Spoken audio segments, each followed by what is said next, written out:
अस्सलाम वालेकुम everyone, here I am Maria Nadeem from Maria's learning platform. आज के लेक्चर में हम लोग डिस्कस करेंगे रिपीटेटिव डीएनए और इसके डिफरेंट टाइप्स को। सो विदाउट वेस्टिंग टाइम बढ़ते अपने सफ़र की तरफ और देखते हैं कि रिपीटेटिव डीएनए क्या होता है और कितनी टाइप्स का होता है। रिपीटेटिव डीएनए को डिटेल में डिस्कस करने से पहले यहाँ पर कुछ बेसिक चीज़ें उन्हें डिस्कस करते हैं। एज वी नाउ 99.9% जो डीएनए है वो सभी ह्यूमंस के अंदर, सभी इंडिविजुअल्स के अंदर सेम होता है। डिफरेंस कहाँ पर आता है? सिर्फ और सिर्फ 0.1% जो डीएनए है वो 1% का दूसरे से डिफरेंट होता है। अब ये डिफरेंस कहाँ पर प्रेजेंट होता है? हमें ये भी पता है कि जो डीएनए उसके अंदर दो रीजन होते हैं, एक होता है कोडिंग रीजन और एक होता है non coding region. Let's suppose ये जो ग्रे वाला पार्ट है, this is the coding region.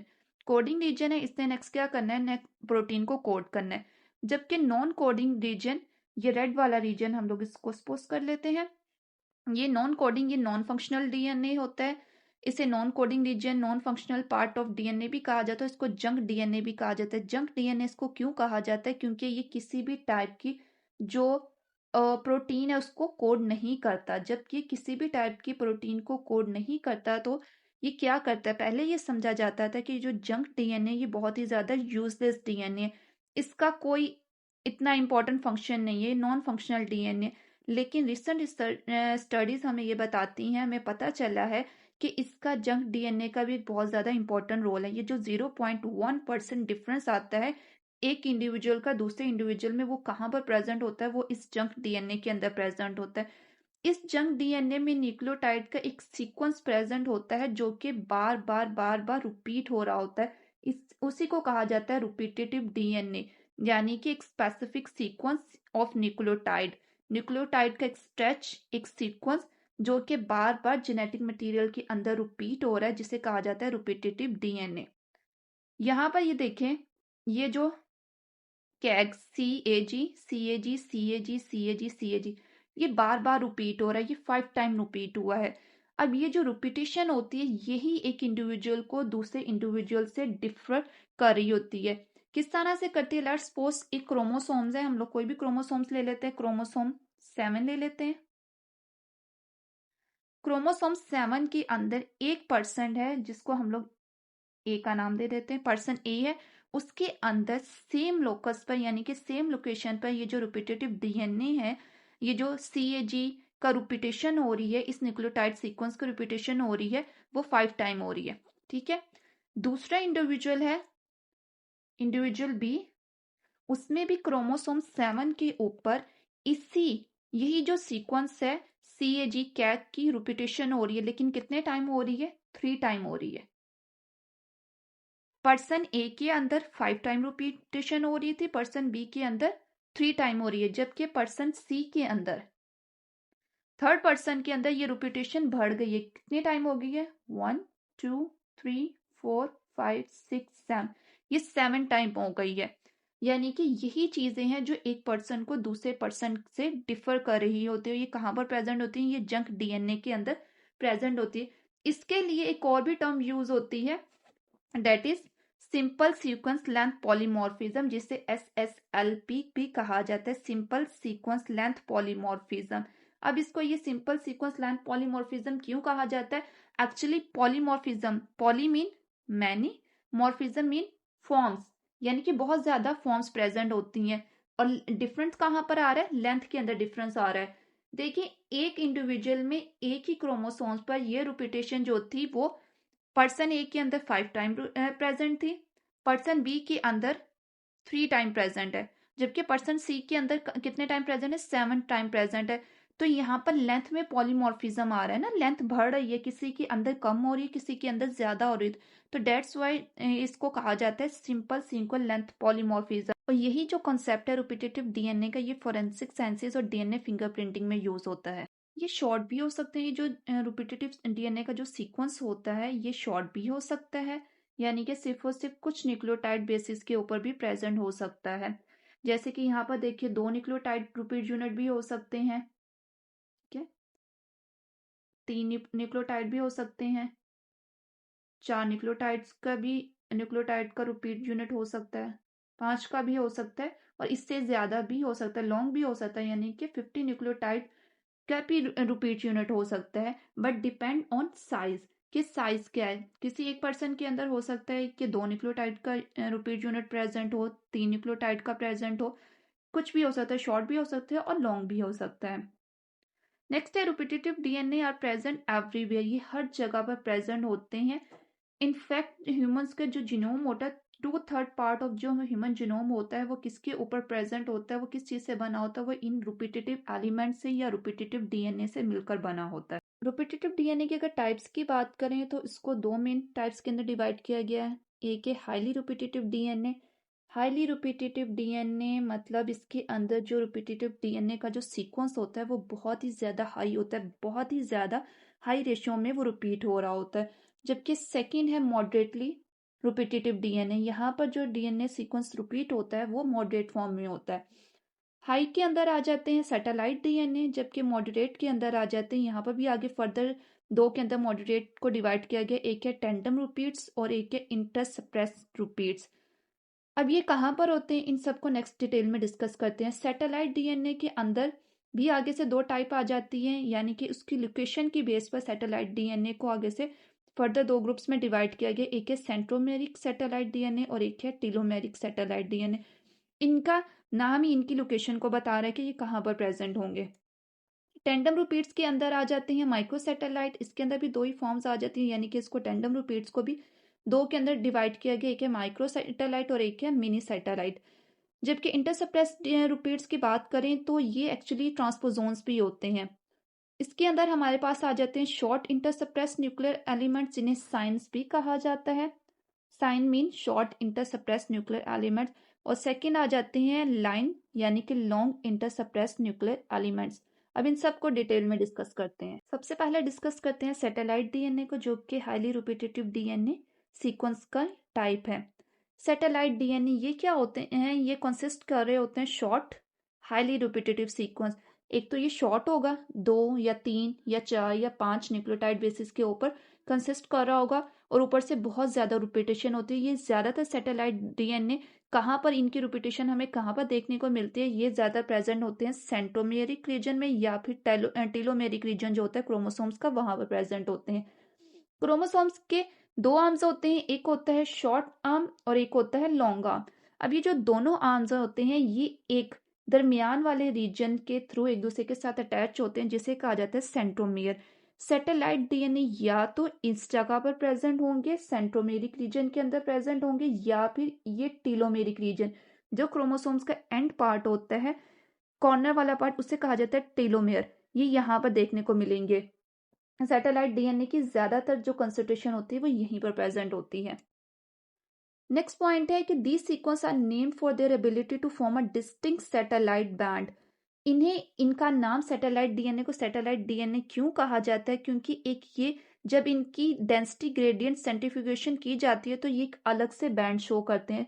देखें यहाँ पर जब भी सेंट्रीफ्यूगेशन की जाएगी तो वहां पर क्या होगा, पूरे का पूरा ऐसा तो नहीं होगा कि पहले एक सैटेलाइट डीएनए को अलग कर लिया जाएगा या ओरिजिनल डीएनए को अलग कर लिया जाएगा, ऐसा नहीं होता। पूरे का पूरा एक डीएनए है, उसको लिया जाता है, उसकी सेंट्रीफ्यूगेशन की जाती है। जब उसकी सेंट्रीफ्यूगेशन होगी तो वहां पर ओरिजिनल जो बैंड है, यानी कि ओरिजिनल डीएनए, पूरे का पूरा जो डीएनए वो एक अलग से अपना हाईली बैंड शो करेगा, लेकिन उसके ऊपर ये जो सैटेलाइट डीएनए है ये रिवॉल्व कर रहा होता है, यानी कि उसके ऊपर ये अलग से इसका बैंड प्रेजेंट होता है, इसीलिए इसको कहा जाता है सैटेलाइट डीएनए। सैटेलाइट जिस तरह हमारी अर्थ है वो क्या करती है, वो रिवॉल्व कर रही होती है, उसके जो सैटेलाइट्स होते हैं वो उसके सराउंडिंग में रिवॉल्व कर रहे होते हैं। यहाँ पर भी ऐसा ही होता है कि जो सैटेलाइट डीएनए ये ओरिजिनल बैंड ओरिजिनल डीएनए के ऊपर रिवॉल्व कर रहा होता है, ऊपर प्रेजेंट होता है, इसीलिए इसको कहा जाता है सैटेलाइट डीएनए। सैटेलाइट डीएनए की नेक्स्ट 2 टाइप है, एक है सेंट्रोमेरिक सैटेलाइट। सेंट्रोमेरिक इसकी इसका नाम इसकी लोकेशन को बता रही है, ये कहाँ पर प्रेजेंट होंगे, ये प्रेजेंट होंगे इनकी कहाँ पर एसोसिएट होंगे, ये होंगे सेंट्रोमेरिक रीजन के अंदर।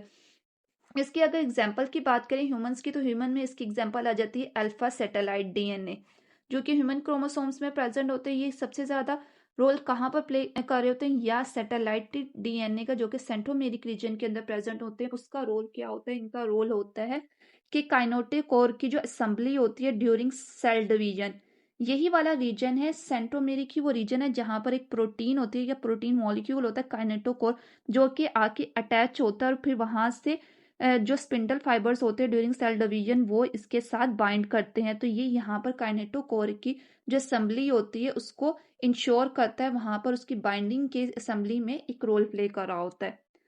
जबकि टेलोमेरिक सैटेलाइट की बात करें तो टेलोमेरिक कहाँ प्रेजेंट होगा, ये टेलोमेयर यानी कि क्रोमोसोम्स के जो एंड्स होते हैं वहां पर ये सीक्वेंस प्रेजेंट होता है। इसकी फंक्शन की बात करें तो ये क्या करता है, प्रोटेक्ट करता है क्रोमोसोम्स के एंड को, उसके साथ साथ जीनोम की जो मेंटेनिंग और स्टेबिलिटी है उसके अंदर भी ये इन्वॉल्व होता है। कौन सा, telomeric satellite. Moderate repetitive DNA की बात करें तो इसकी भी दो टाइप्स आ जाती हैं, एक होती है टेंडम रिपीट और एक होती है इंटरसप्रेस रिपीट। टेंडम रिपीट ये वो डीएनए का सीक्वेंस होता है जो कि रिपीट तो हो रहा होता है, लेकिन रिपीट किस तरह से होता है, वन आफ्टर वन, यानी कि इस फॉर्म में यहाँ पर ये देखें एक ही जगह पर प्रेजेंट है और एक के बाद एक के बाद एक के बाद एक, इस तरह से क्या हो रहा है, रिपीट हो रहा है। इसको बोला जाता है टेंडम वे में, यानी कि टेंडम रिपीट्स की रिपीटेशन हो रही है। न्यूक्लियोटाइड का एक सीक्वेंस है, डीएनए का एक सीक्वेंस है जो कि रिपीट हो रहा है लेकिन टेंडम वे में हो रहा है और आपस में एक दूसरे के क्लोज क्लोज प्रेजेंट है, एक ही जगह प्रेजेंट है। जबकि इंटरसप्रेस्ड की बात करें तो इंटर मीन दरमियान में, सप्रेस्ड मीन डिस्पर्स्ड होना यानी कि फैले हुए होना। ये वो रिपीटेड सीक्वेंस होता है जो कि स्कैटर्ड होता है थ्रू आउट द जीनोम, ये पूरे के पूरे जीनोम में प्रेजेंट होता है। कहाँ पर प्रेजेंट होते हैं, यहाँ पर प्रेजेंट है, यहाँ पर प्रेजेंट है, यहाँ पर प्रेजेंट। ये क्लोज क्लोज नहीं होते, टेंडम वे में नहीं होते, एक दूसरे से दूर दूर होते हैं। इंटरसप्रेस्ड होते हैं, पूरी की पूरी जगह पर फैले हुए होते हैं। कोई किसी जगह पर प्रेजेंट होगा, थोड़ी सी जगह छोड़ के फिर प्रेजेंट होगा, फिर थोड़ी सी जगह छोड़ के प्रेजेंट होगा, फिर थोड़ी सी जगह छोड़ के प्रेजेंट होगा। तो इसे कहा जाता है इंटरसप्रेस्ड, जो कि डिस्पर्स भी इन्हें कहा जाता है, डिस्पर्स रिपीट्स भी कहा जाता है कि फैले हुए रिपीट्स हैं। जबकि टैंडम क्या है, वो एक के बाद एक प्रेजेंट होते हैं और क्लोज होते हैं, एक दूसरे के साथ साथ होते हैं। टेंडम रिपीट्स के आगे से दो टाइप्स आ जाती हैं, एक आता है माइक्रोसैटेलाइट और इसी माइक्रोसैटेलाइट के लिए एक और भी टर्म यूज होती है SSR यानी कि सिंपल सीक्वेंस रिपीट भी कहा जाता है। सेकेंड है मिनी सैटेलाइट और इनको मिनी सैटेलाइट्स को ही वेंटीआरस भी कहा जाता है यानी कि वेरिएबल नंबर टेंडम रिपीट्स भी कहा जाता है। इंटरसप्रेस्ड की बात करें तो इसके अंदर आ जाते हैं साइंस शॉर्ट इंटरसप्रेस्ड न्यूक्लियर एलिमेंट्स और इसके अंदर आ जाते हैं लाइंस लॉन्ग इंटरसप्रेस्ड न्यूक्लियर एलिमेंट्स। अब इन सबको डिटेल में डिस्कस करते हैं। टेंडम रिपीट की सब टाइप की बात करें तो इसके अंदर दो टाइप्स आ जाती हैं, एक है माइक्रोसैटेलाइट जिसके लिए एक और भी टर्म यूज होती है that is SSR simple sequence repeat. दूसरी है मिनी सैटेलाइट और इसको VNTRs भी कहा जाता है, वेरिएबल नंबर टेंडम रिपीट्स। अगर इन दोनों के डिफरेंस की बात करें, यहाँ पर दोनों ही माइक्रो और मिनी टर्म यूज हो रही है। माइक्रो भी छोटा होता है, मिनी भी छोटा होता है, लेकिन अगर इन दोनों का कंपैरिजन करें तो जो माइक्रो है वो छोटा होता है और माइक्रो से बड़ा जो होता है वो मिनी होता है, यानी कि मिनी जो है वो माइक्रो से बड़ा होगा। माइक्रो सैटेलाइट इसके अंदर जो सीक्वेंस आता है वो सीक्वेंस जो होता है वो 2 से लेकर 6 बेस पेयर के ऊपर कंसिस्ट कर रहा होता है, यानी कि कम से कम 2 बेस पेयर होंगे और ज्यादा से ज्यादा 6 बेस पेयर हो सकते हैं जो कि रिपीट होती है ना टेंडम वे। जबकि मिनी के अंदर मिनी की बात करें तो मिनी के अंदर जो सीक्वेंस होता है वो लॉन्गर होता है। वो लॉन्गर होगा, वो कहाँ पर कितना होगा, कम से कम 10 होगा और ज़्यादा से ज़्यादा 100 बेस पेयर का हो सकता है। वही न्यूक्लियोटाइड का सीक्वेंस जो है वो रिपीट होगा इन टेंडम वे। एग्जाम्पल की बात करें SSR की माइक्रोसैटेलाइट की तो ह्यूमन के क्रोमोसोम 7 के ऊपर एक माइक्रोसैटेलाइट प्रेजेंट होता है जिसका है ये D7S280, जिसे D7S280 भी कहा जाता है। इसके अंदर ये जो शॉर्ट सीक्वेंस है यहाँ पर देखिए ये CAAA यानी कि 2 न्यूक्लियोटाइड हैं साइटोसिन और एडेनिन, यही बार बार रिपीट हो रहे हैं क्रोमोसोम 7 के ऊपर।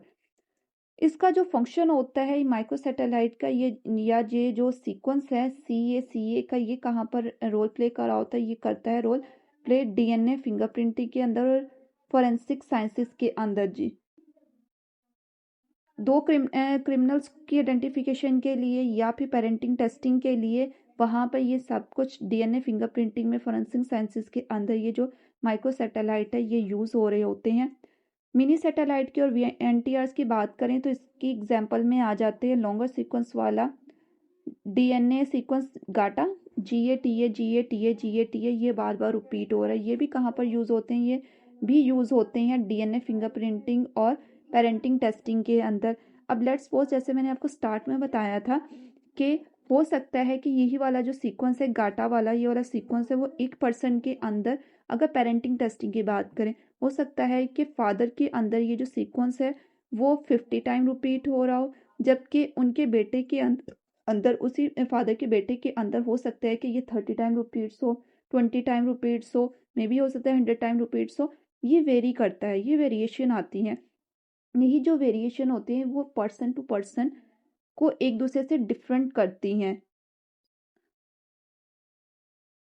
सो इसलिए ये कहाँ पर ज़्यादा यूज़ होते हैं? जब भी फॉरेंसिक साइंसेस की या पेरेंटिंग टेस्टिंग की बात होती है, DNA फिंगरप्रिंटिंग की होती है, तो वहाँ पर VNTRs माइक्रो सैटेलाइट एक बहुत ज़्यादा एक मेजर रोल प्ले कर रहे होते हैं। नेक्स्ट डिस्कस करते हैं इंटरसेप्रेस रिपीट्स की टाइप्स को। इसके अंदर दो टाइप्स आ जाती हैं। एक होती है शॉर्ट इंटरसेप्रेस न्यूक्लियर एलिमेंट जिन्हें साइन कहा जाता है, दूसरा आता है लॉन्ग इंटरसेप्रेस न्यूक्लियर एलिमेंट जिन्हें लाइंस कहा जाता है। एक्चुअली इंटरसेप्रेस जो है इनके लिए एक और भी टर्म यूज़ की जाती है, इन्हें ट्रांसपोजोन्स भी कहा जाता है। अब दो तरह के ट्रांसपोजोन्स होते हैं, एक होते हैं DNA ट्रांसपोजोन और एक होता है RNA ट्रांसपोजोन।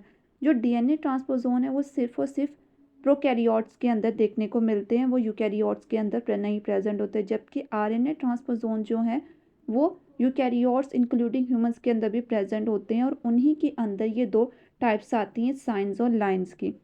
अगर साइन की बात करें तो इनका नाम ही बता रहा है ये शॉर्ट है, तो इसके अंदर क्या होंगे, शॉर्ट सीक्वेंस प्रेजेंट होगा और कितना होगा 100 टू 300 बेस पेयर। अब हम लोगों ने पीछे उसकी टेंडम रिपीट्स की सब टाइप्स को डिस्कस किया था और वहाँ पर हम लोगों ने माइक्रो सैटेलाइट्स को डिस्कस किया था, वो भी शॉर्ट था। वो कितना था 2 to 6 बेस पेयर था, लेकिन वो टेंडम वे में था। टेंडम वे मीन एक के बाद एक के बाद एक के बाद एक, ठीक है, आपस में साथ साथ प्रेजेंट है। लेकिन ये है इंटरसेप्रेस, ये डिस्पर्स रिपीट हैं, ये फैले हुए होते हैं। शॉर्ट होते हैं 100 बेस पेयर, कम से कम 100 बेस पेयर न्यूक्लियोटाइड का बेस सीक्वेंस हो सकता है, ज़्यादा से ज़्यादा 300 का हो सकता है। लेकिन ये क्या होंगे, ये स्प्रेड होंगे, ये फैले हुए होंगे पूरे जीनोम के अंदर। ये टैंडम वे में नहीं होंगे, ये एक दूसरे के साथ अटैच नहीं होंगे, ठीक है। जबकि लॉन्ग लाइंस की बात करें तो ये लॉन्गर हैं और ये कितने हो सकते हैं, ये अप टू सेवरल थाउजेंड हो सकते हैं, यानी कि 1000 तक बेस पेयर हो सकते हैं और ये भी पूरे जीनोम में फैले हुए होंगे। साइन की एग्जाम्पल की बात करें तो इसके अंदर ह्यूमन में आ जाता है ALG elements found abundantly in the human genome. ये जहाँ पर भी साइन की बात होगी वहाँ पर इस एलिमेंट को डिस्कस किया जाएगा। इसका जो फंक्शन है वो अभी तक फुली अंडरस्टूड तो नहीं है कि इसका क्या काम है, लेकिन ये कहा जाता है कि ये एक रोल प्ले कर रहा होता है जीनोम एवोल्यूशन और रेगुलेशन के अंदर, ये वाले जो होते हैं साइन एलिमेंट्स। लाइन की बात करें एग्जाम्पल की तो इसके अंदर आ जाते हैं लाइन 1 या इसे L1 एलिमेंट्स भी कहा जाता है और ये मोस्ट कॉमनली प्रेजेंट होते हैं ह्यूमन के जीनोम के अंदर। फंक्शंस की बात करें तो ये जो L1 होते हैं ये ट्रांसपोजोन्स होते हैं, मोबिलाइज करते रहते हैं, एक जगह से दूसरी जगह मोबाइल होते रहते हैं, मोबिलाइज होते रहते हैं, घूमते फिरते रहते हैं। और ये सबसे ज़्यादा इनका जो कॉन्ट्रीब्यूशन होता है वो होता है जेनेटिक डाइवर्सिटी के अंदर। And this is the whole story of repetitive DNA।